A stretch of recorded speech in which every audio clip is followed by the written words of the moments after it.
Do you watch Yellowstone? Are you familiar with real world ranching or farming? Today's episode discusses some of the nuances that Hollywood never captures.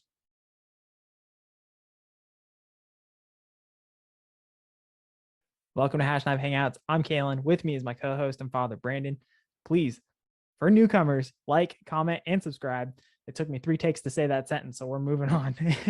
While you're at it, check out our social media pages at Facebook, Instagram, and the Twitter handles below. For those of you returning, thank you for continuing to support us. We really appreciate it. And now to today's topic of ranching realities.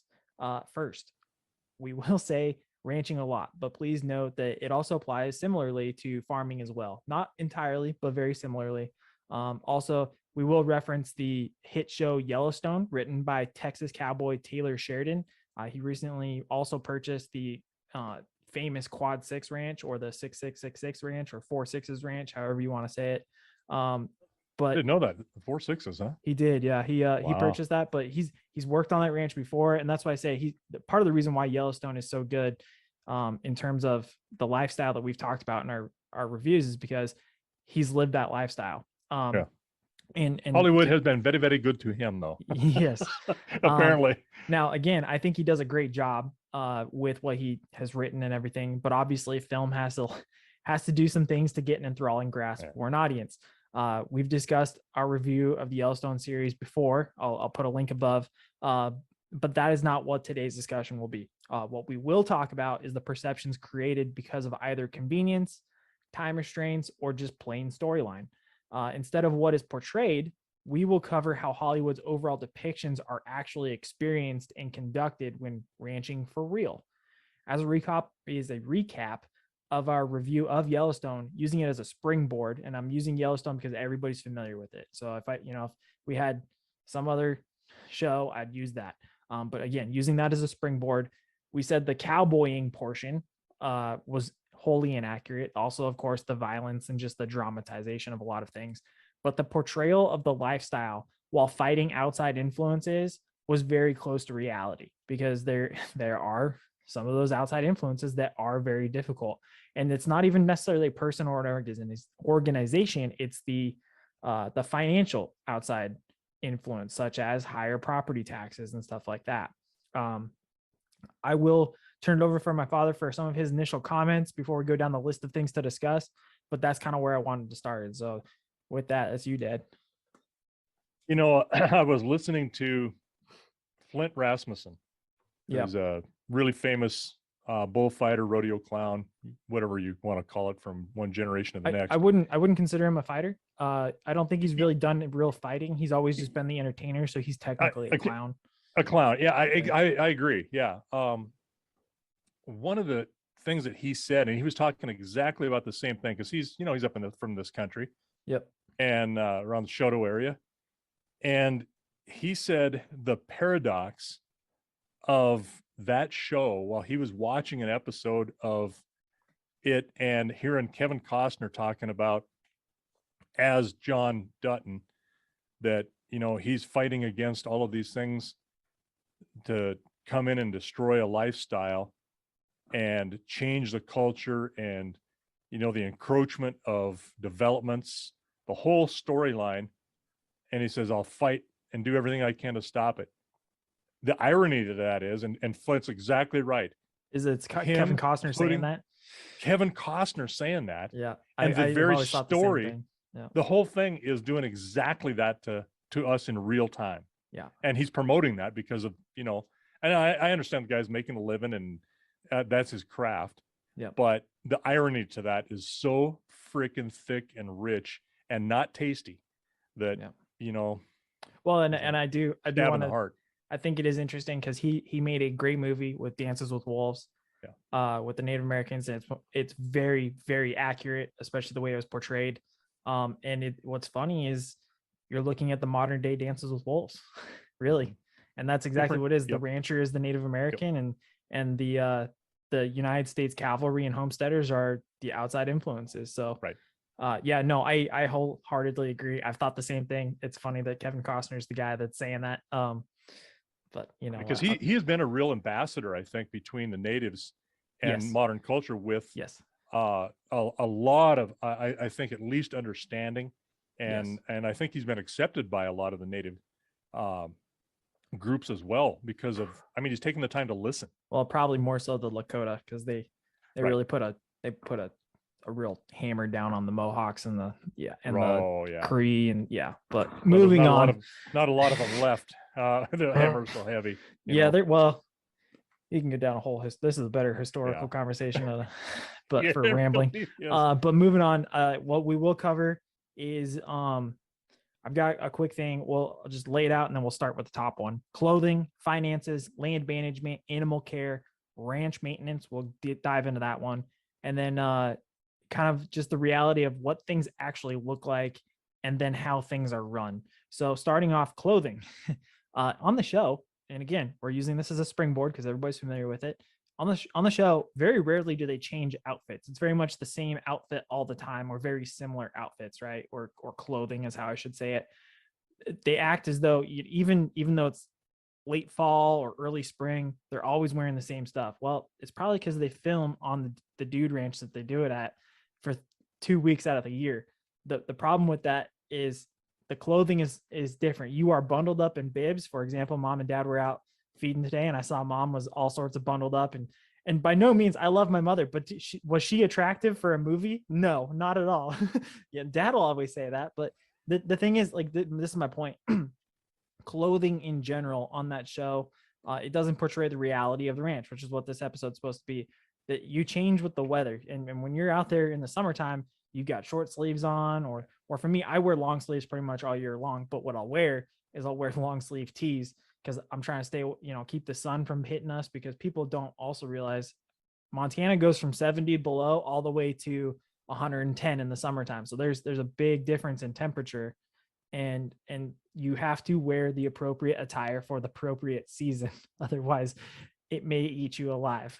So what are your thoughts on that? Well, it's when you talk about wearing the same clothes all the time, your mother laughs at me constantly because my style hasn't changed in all the time she's met me. But that's not the point I'm making. I know what you're saying. Yeah, it's like there's no seasons where they're at. Right. And they wear felt hats all year round. And no. that doesn't happen. No, you wear straw for summer, felt for winter. I know some fellas that wear, felt even in the summertime, and it's like, dude, man. Yeah. You're dropping IQ points every day you do that. So frying that brain. Frying the brain, that's like the same thing. And I mean, my felt hat, the older ones that I wear for every day, I mean, they get sweat stained and you can see that marks, but I'm not wearing them in the summertime and I'm working and that just happens. But the realistic type of dress, if you want to say that, from those guys is probably even Rip, right.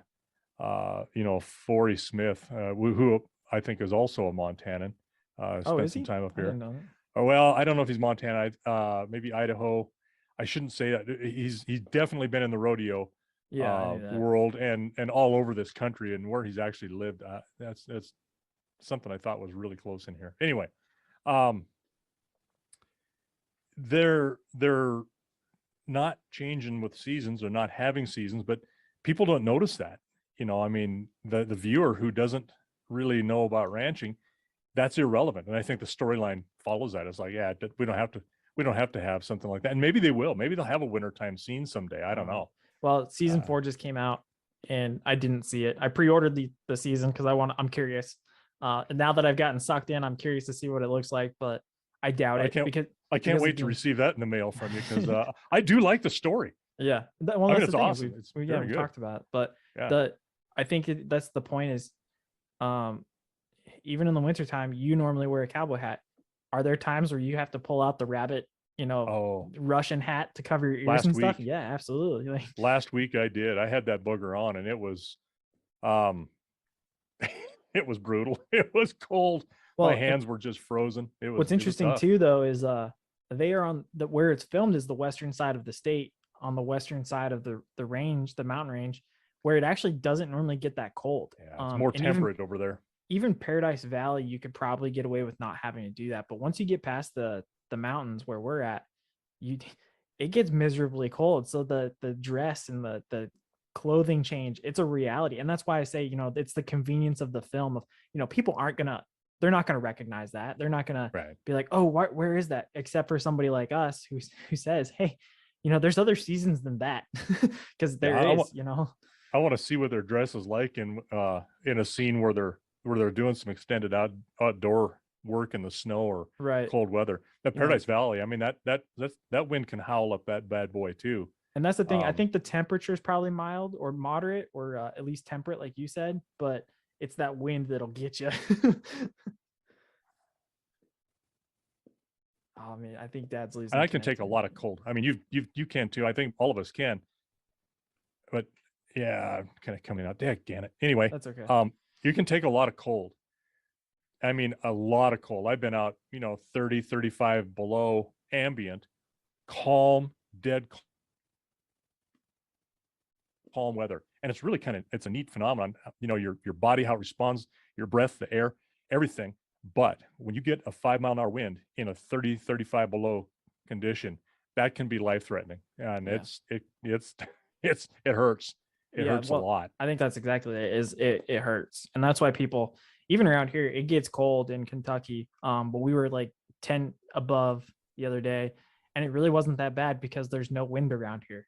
It's great. And you go back home and all of a sudden you get that wind, and like you said, it hurts. It cuts through clothes. That's why you bundle up. I've frozen my ear tips before, because I've just been too stubborn to put on a fur cap, or been in a spot where I couldn't. But I've frostbitten my face where part of my beard has fallen out before. That's happened. It just does. You reach up and you scratch it like that, and because it itches when you start to warm up again, and next thing you know, you got this spot that's grown where it's just kind of killed the hair. And I thought it was going to be permanent at one point. Yeah.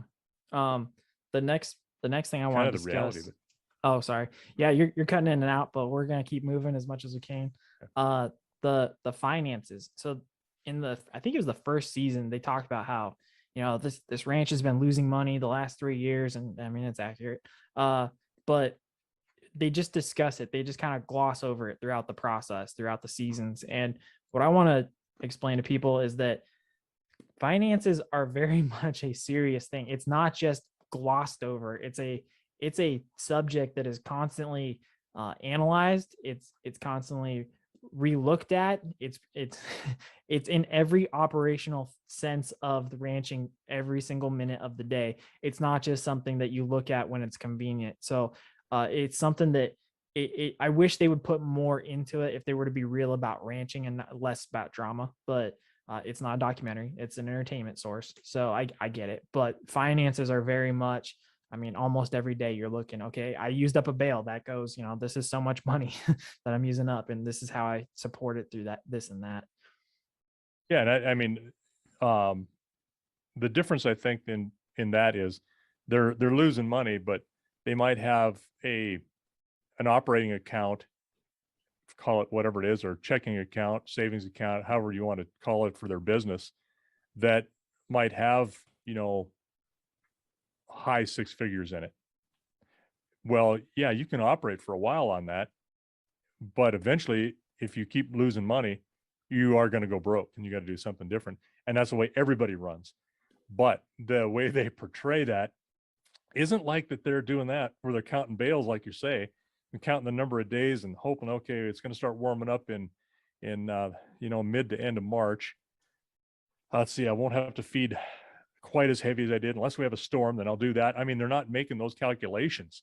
They're just talking, we're losing money, as they sit in that 35,000 square foot beautiful mansion that right. probably costs for, more than most people put out in a year for their electrical. They're doing in, a couple of days or a week or a month.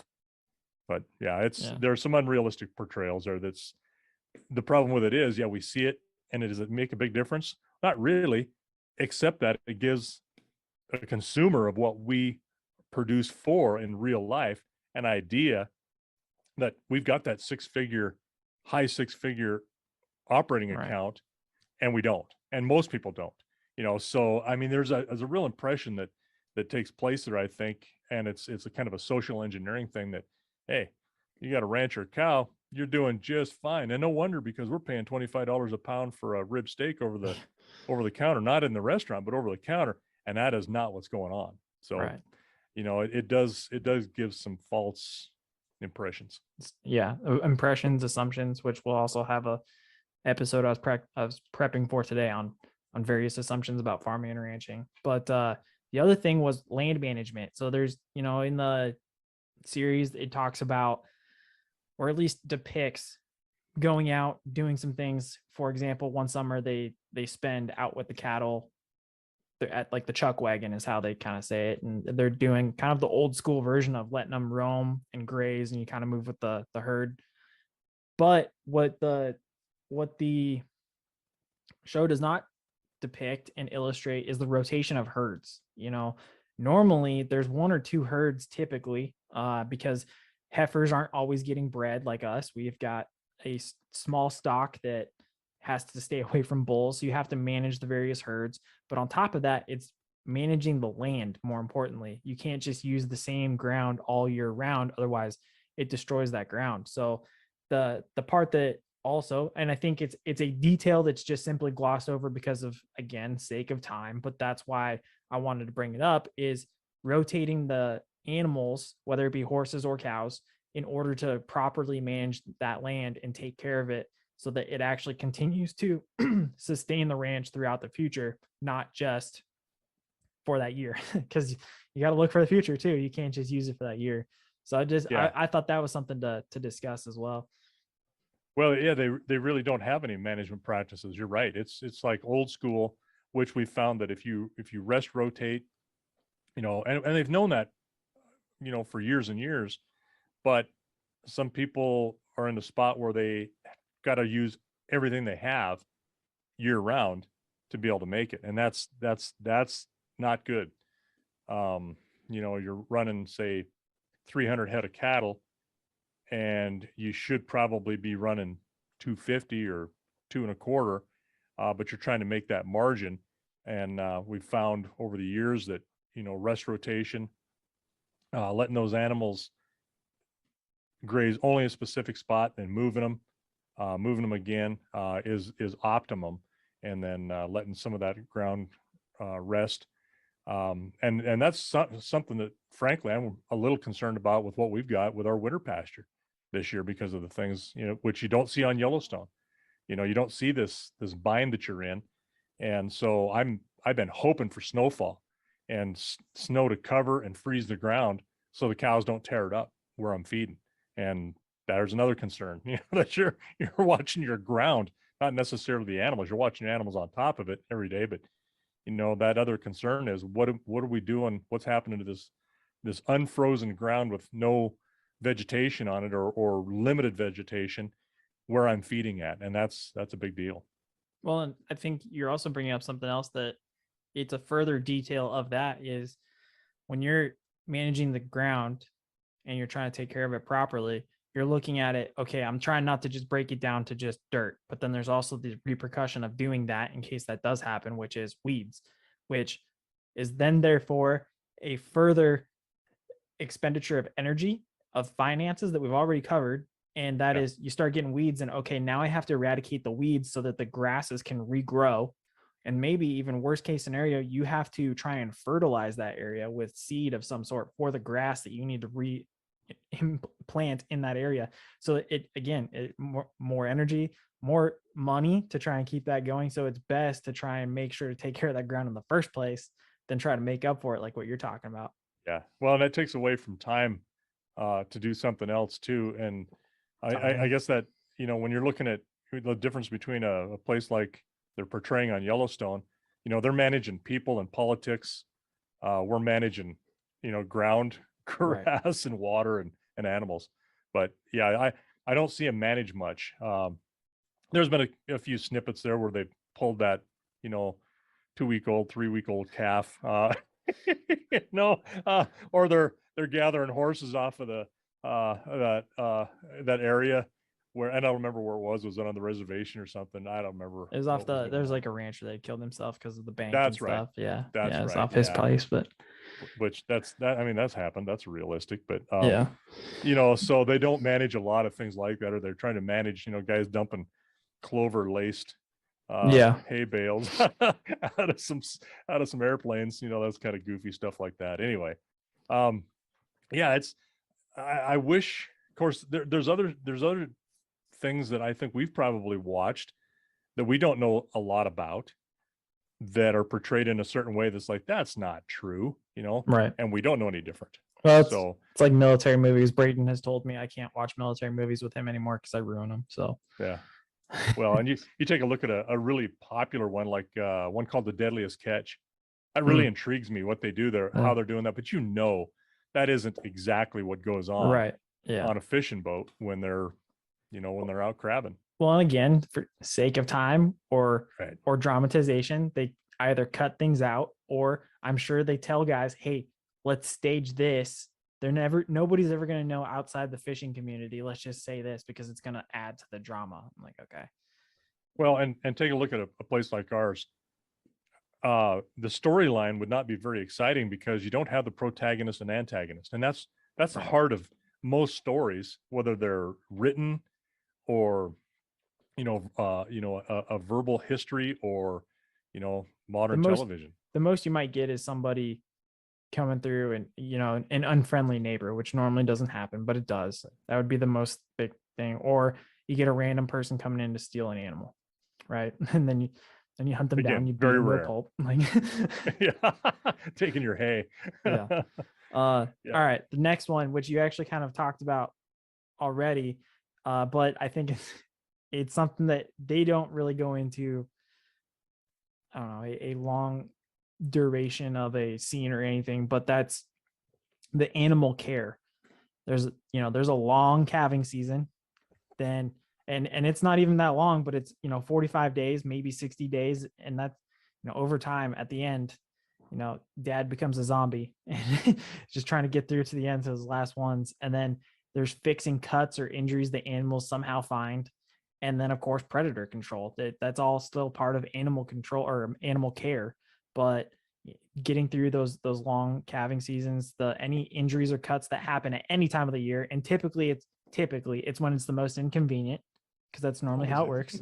And then of course, like I said, predator control. You've got, for us, if they were realistically on the Yellowstone, they might have some grizzly bears, they might have some mountain lions, but that's probably it. For us, it's more than likely going to be mountain lions, potentially wolves, and then grizzly bears are pretty. That would be such a rarity, but it is possible. But it would be mostly wolves and mountain lions for us. Well, and I haven't seen any grizzlies down here. We've had black bears that wander through. We've had moose that wander through, and it's not normal. But those aren't predators. They're not predators, but the Snowy Mountains just north of us, that's the range we can look out the window and see. They killed a grizzly in there early this summer. Close. Yeah, it was killing cows, full-grown cows. Okay. So that was an issue. But they're moving this way because of we're having overpopulation. We're not managing them from the Endangered Species Act success story of bringing them back, and now they're coming down.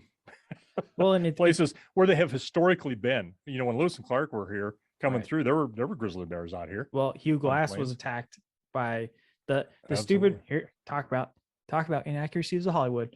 There you go. What was that called? I don't even remember. The Revenant. The Revenant. Thank you. Revenant with Leonardo DiCaprio. I can't believe he got an Oscar for that one, because it was one of his worst performances. But he's got amazing performances. But that was not it. However, that story was about Hugh Glass. Hugh Glass was a real person. He was attacked in the summer, not the winter, and it was an attack in what is modern day western South Dakota, and that's how far. If anybody's familiar with the Dakotas, there's not where that happened. There's not very many mountains. It was probably rolling hills more than likely, and it was off the river. But that's where grizzly bears used to be, was that far east and in the low country. So very much. But that's it leads me to the other point, which is there's recently a guy that's come under fire because he's shot and killed 20 wolves that have exited the Yellowstone National Park. And it's all due to overpopulation. I had a very interesting conversation with my brother when he was visiting, because as a rangeland management guy, he understands the biodiversity and the need for an environment to be diverse and to be maintained. Because if you look at Yellowstone, that's where part of the Yellowstone National Park, that is not the movie or the show, but the park, if you see what's happening, the lack of hunting and management of the wolves is causing an issue within the park, in that it's a natural cycle that people are not going to enjoy much at all, which is and outside the park. Right. And that is that the ungulates, the deer, and the elk have massively declined in population because of the increase of the wolf population. And because of that, now the wolf population very soon, not yet, but very soon, will start to decline because of starvation. And because of that, the grass will then overgrow, and it will not be well managed because the elk aren't eating it. And then when the elk start to come back, they will come in such a resurgence that they will destroy the ground, and they will, just like we were talking about with land management, instead it's natural. They will kill all of the grasses in the rangeland because they will consume it just because of the population. Then the wolves will come up again and they'll decimate the herd, and then you'll have more forest fire issues.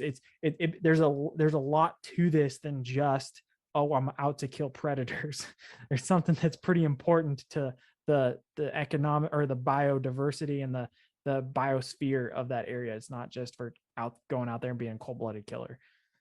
Well, and you know, we do have something here too. When you mentioned wolves, the last load of hay that one of the drivers, the truck driver, brought me was from Nebraska, and he lives up here. The driver is a great guy, and he says, "Hey, we were out hunting, and he says just east here, like 2 miles." So yeah, and he didn't want to say much. I mean, you could tell he was like, they saw something.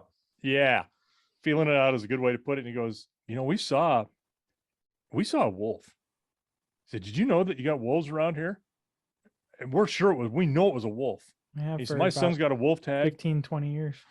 I said, "Yeah, it didn't surprise me at all. Not at all." I said, "We've seen them here. We've had some horses killed by them. And we've lost 2 horses to wolves." And he says, "Oh my God." He said, "Yeah." And then so he opened up and told me the story. He says, "Those things are like ghosts. We saw it, and then it just disappeared. And then we saw it way later on. It isn't like a coyote where they just take off and run. I mean, they use the terrain." And he says it was definitely, there's no question, it was definitely a wolf. One was almost solid black, and one was kind of a grayish, darker gray. And okay, yeah, that was it. And he was stalking one, and his son was, because he had a wolf tag, and he was working up to it.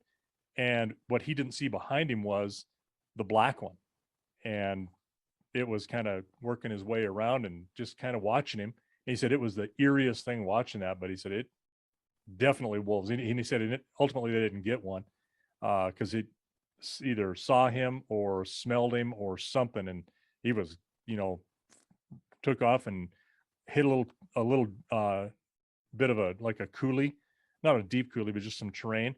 And he said, gone. Didn't see him again. So I mean, they're smart. They're much smarter than a coyote. But then, of course, this last week, your grandmother was here at the ranch and staying a few days. And one day she says, "Hey, I think I saw something out the window there. Does anybody around here have a black dog? Any of the neighbors?" I said, "Not that I know of." So then we had this 20 questions that I was trying to drill down, and she didn't want to say wolf, but I know that's what she was, kind of getting at. And so I don't know. They're here. I mean, there's no doubt in there, and we're a long ways from Yellowstone Park, and they have been. So, but it's a matter of managing them too. But the problem is, they're a predator to us, and if you do something to them, then you've got the government as a predator on you, because they're protected. I mean, you have to be very much, it's a line that you have got to be able to justify that they're, they're trying to take stock. But it's again, it's something to watch for. It's time consuming. It's worrisome, and I don't know about anybody else, but worry is something that farmers and ranchers do all the time. I mean, it doesn't go away, it seems like. But your part about your point that you just made about now you have to worry about the government.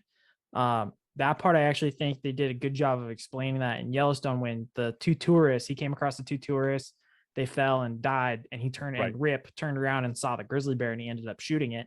Right. Well, guess what happened? He had the government all over him about ready to crucify him. And the first thing he said was, I shouldn't have told you guys. I should have just left it where it was. And 100% accurate. That's what happens. Yep. People go, I should have never told you guys because now I know I did things in the right way and it's going to hurt me in the long run.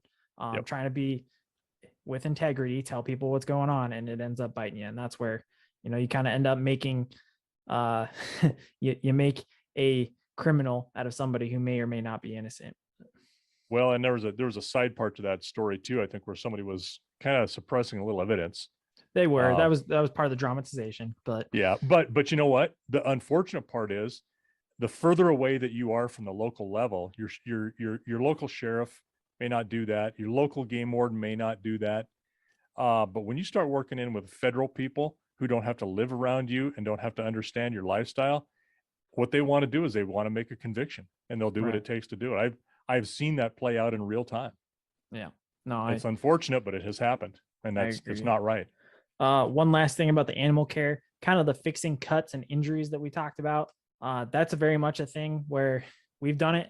It happens all year round. And when Yellowstone is shown mostly in the summertime or the fall, yeah, that would be the most convenient time. But we've had to doctor animals. For example, I think it was last year we had to doctor a horse that hurt himself on a T-post, and we were trying to irrigate it in the wintertime with water. So, that's not an enjoyable experience when it's sub-zero weather and you're trying to deal with water to irrigate injuries, but it's part of the ranching reality. And your point about, during calving, I mean, just because a cow has a calf and that calf gets up and sucks and is nursing on that cow and they're a pair, doesn't mean that weather can't take that calf in a short time either. You can lose calves easily just from a weather related event. That's why we tend to mitigate that a little bit by calving later than most people. We're a good month later than a lot of people. Yeah. The next thing is 3201 as I'm making my comments here.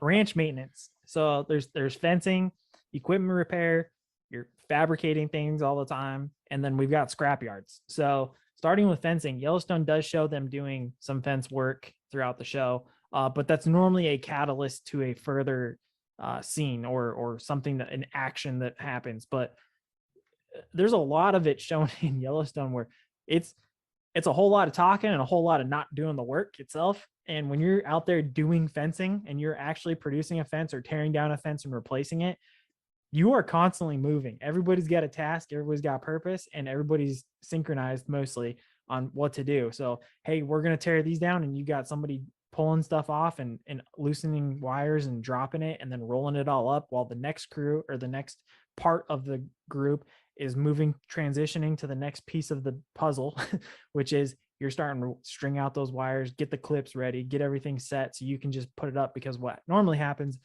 is animals have been moved out of the pasture to make that happen, and then they're going to be brought right back in. So you can't afford to have them out of that piece of ground for more than a couple of days.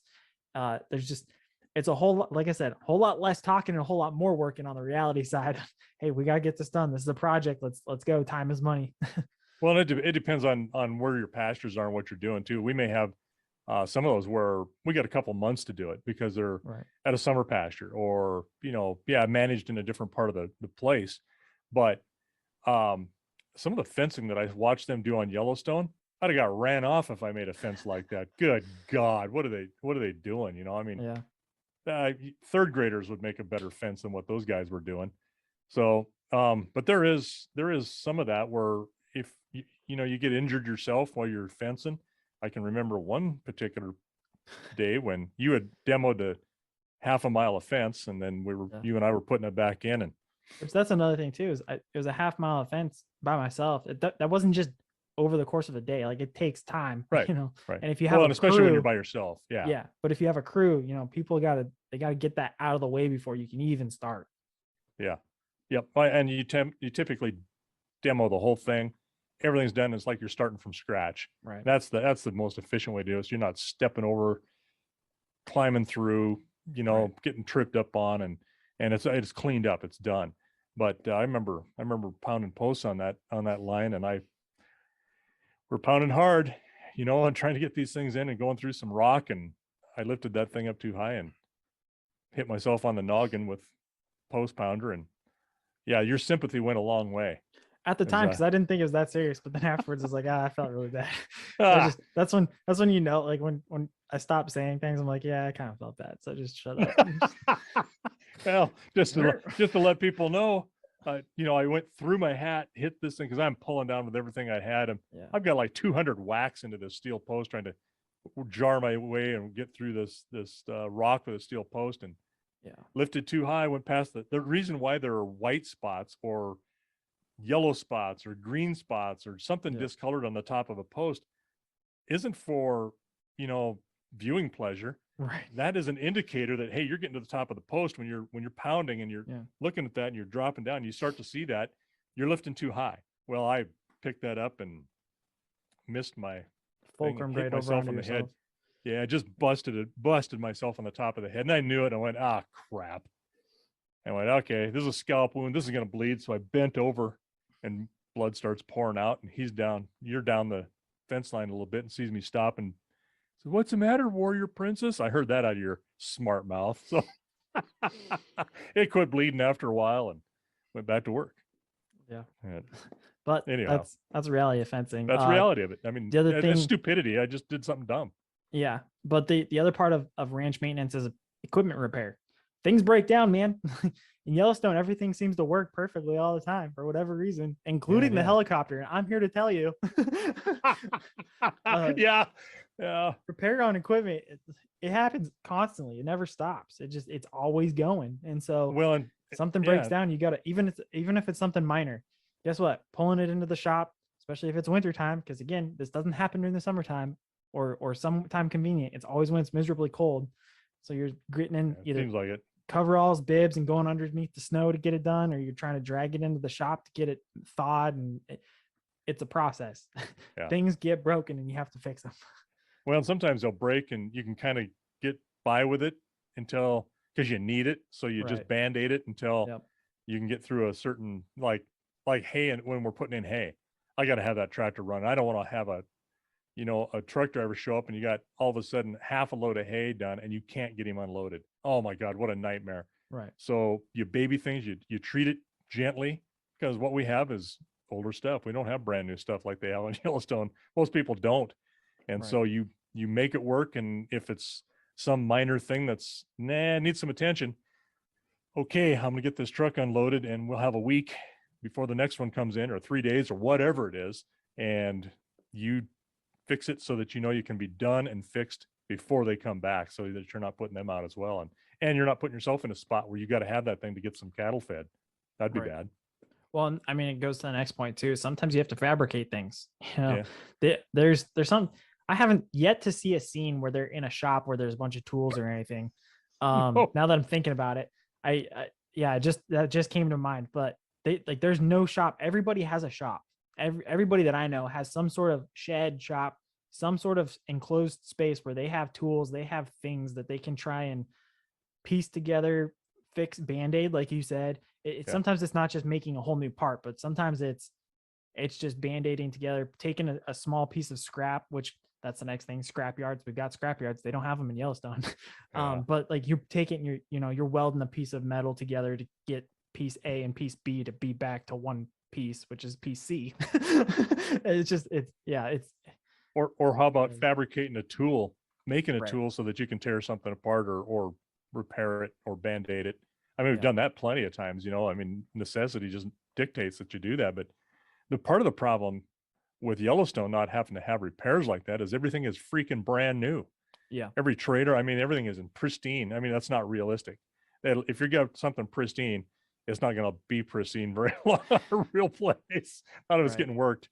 Well, and then again, because everything is so pristine, there's no scrapyard in Yellowstone, and everybody's got some sort of scrapyard or a stockyard where maybe you've got a bunch of posts kind of stocked up so you can use them for those fencing repairs, any sort of actual wire, there's typically some sort of small stockpile of things, because you do need things.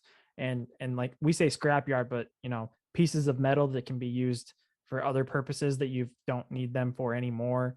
Or when we were really getting hot and heavy with fixing the corrals, was there's a lot of metal panel and a lot of metal posts, and there's still quite a few somewhere. I know where they're at, but they're not nearly as much as there used to be. And I know you guys spent some money and stocked up on that stuff, because it was always there, and we grabbed it and ran over and sunk it, and then we tried to start welding and putting cross pieces in. Yeah, I mean, it's always nice to have, when you're buying some panels, having another half dozen or a dozen of them that you're going to be doing something in the future.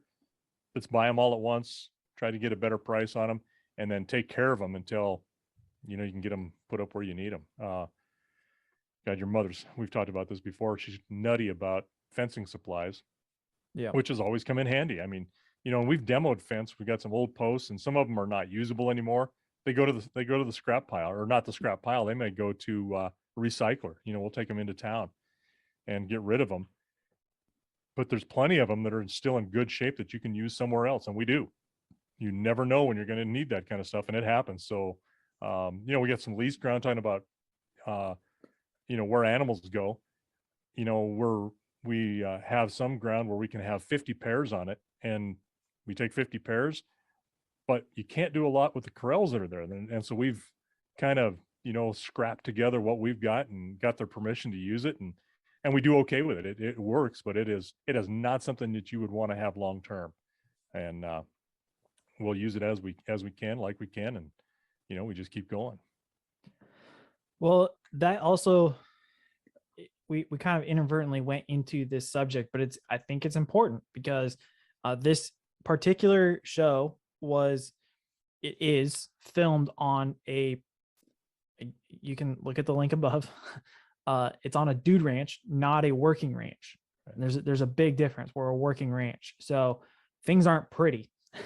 A dude ranch, things are there for enjoyment, pleasure, marketing, entertainment. That's truly what it is. And because of that ranch does not have old pieces of equipment just sitting around, or things that are extra, and unless they're decorative, right? And normally not even that. But the thing is, normally we've gotten better about that, because I remember growing up, there was a lot of stuff that was just old that needed to go because of previous tenants. But a lot of that has gone wayside and gotten removed. However, there's still pieces of equipment and things that sit there. And why is that? Because a lot of times, if you have a tractor, sometimes you may have an extra tractor, and that extra tractor gets cannibalized to fix the other one that works. And you use pieces to, hey, we can pull a piece off of this or that. And it's happened before. Hey, this wheel just busted. Okay, we can steal this one. And we did. Things like that are very much a reality of farming and ranching, because that's your way of getting a free, so to speak, free parts repair without having to go searching for parts elsewhere. Or it's a way to help you just gut through it, kind of like you said, with a Band-Aid to make things work. Yep. No, that's exactly right. What was there's going to be a link there. I don't know. I'm gonna have to write it down now. I just went on a small tirade. So the last thing that I wanted to say, and this was, most ranches are family run, and that means the workers are children and parents, not wranglers. Again, and on a dude ranch, you probably have wranglers or cowboys, but they're seasonal help, or seasonal help. That's really what they are. But for the most part, the workers are not they're not outside the family. Now, are there larger ranches that do? Yes, absolutely. But what I'm saying is probably the 90% of operations are small enough and scaled down enough that it's just a family unit. It's a family-owned business, family-owned ranch, family-owned farm.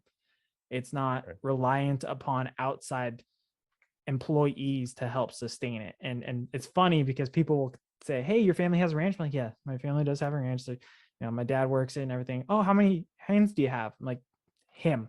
I'm like, oh, you mean you guys don't have any workers? I'm like, yeah, you're looking mom. at one of them. Like, I'm one of them.